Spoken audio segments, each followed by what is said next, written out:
Oke, jadi bagaimana mungkin sebuah serial drama lokal yang diadaptasi dari kisah viral ditolak oleh tim kreatifnya sendiri tapi kemudian justru meledak menjadi sensasi internasional?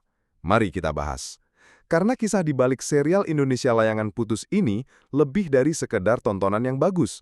Ini adalah kelas master dalam mengambil resiko yang diperhitungkan dan, ya, merekayasa emosi. Dan lihat, kita tidak sedang bicara soal sedikit kesuksesan saja. Serial ini berhasil trending di lebih dari 25 negara. Bayangkan saja, dari Indonesia hingga ke seluruh dunia, jutaan orang dibuat terpikat, frustasi, dan terhanyut oleh kisah yang sama persis. Ini bukan sekedar serial populer, ini adalah fenomena global yang nyata. Jadi apa rahasia kesuksesannya? Apakah hanya keberuntungan? Apakah mereka sekedar mengambil kisah populer lalu mengeksekusinya? Atau ada sesuatu yang jauh lebih disengaja di balik layar? Seperti yang akan kita lihat, jawabannya ada pada serangkaian keputusan gila dari satu orang yang melihat sesuatu yang sama sekali tidak dilihat oleh orang lain. Baiklah, mari kita mulai dari awal.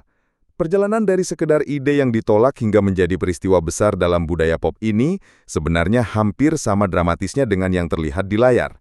Sulit dipercaya kalau serial ini hampir saja tidak jadi dibuat. Semuanya dimulai dari kisah viral di internet, bukan?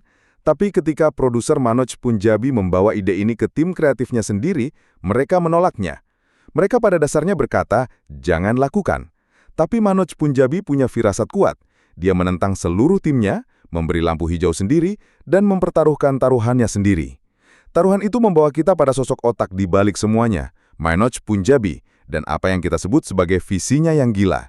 Dia bukan hanya orang yang mengeluarkan dana, dia adalah arsitek kreatif yang secara pribadi membentuk cerita ini menjadi kekuatan besar seperti sekarang. Salah satu analisis perusahaan menggambarkannya dengan tepat. Dia melihat potensi yang tidak disadari siapapun. Ini bukan sekedar perbedaan pendapat dengan timnya.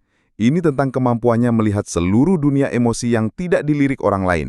Dan dia benar-benar tahu bahwa dia bisa menggali emas di sana.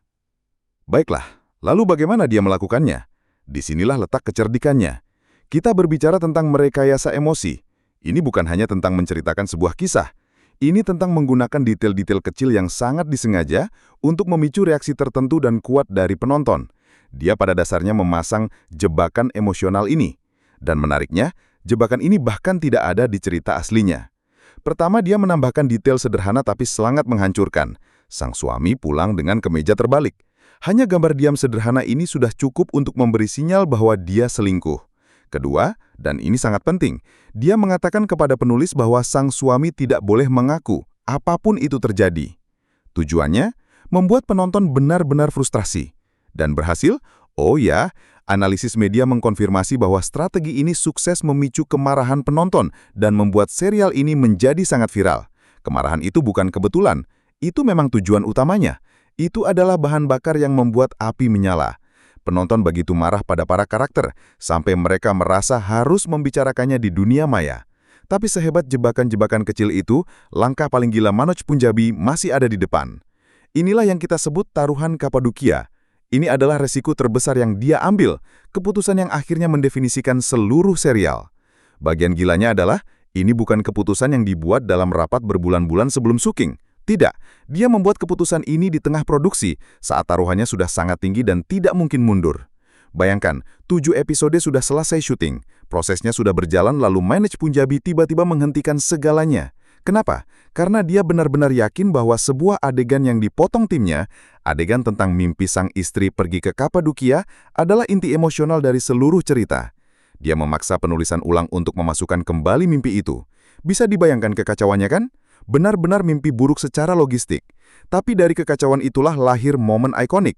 It's my dream. Satu kalimat itu disampaikan dengan penuh rasa patah hati oleh sang istri, Kinan, dalam sebuah konfrontasi besar, menjadi momen paling berkesan dalam serial ini. Momen itu dibagikan, dijadikan meme, dan dirasakan oleh jutaan orang. Dan itu hanya ada karena keputusan besar dan berisiko di tengah produksi tersebut. Jadi setelah semua resiko itu, apa hasilnya? Nah, disinilah bagian epiknya.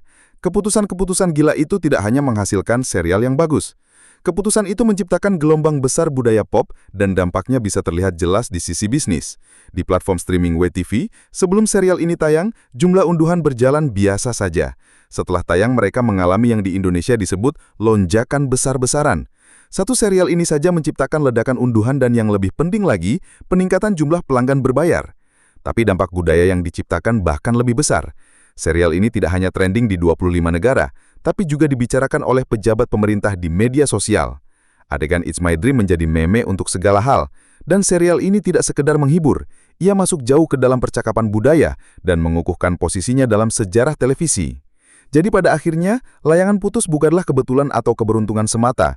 Ia adalah fenomena global yang lahir dari visi gila satu produser yang benar-benar berani mempertaruhkan segalanya demi emosi mentah. Dan itu membuat kita bertanya-tanya kan, ide gila apa di luar sana yang mungkin sudah dianggap orang lain buruk, sebenarnya hanya selangkah berani lagi dari menjadi hal besar berikutnya.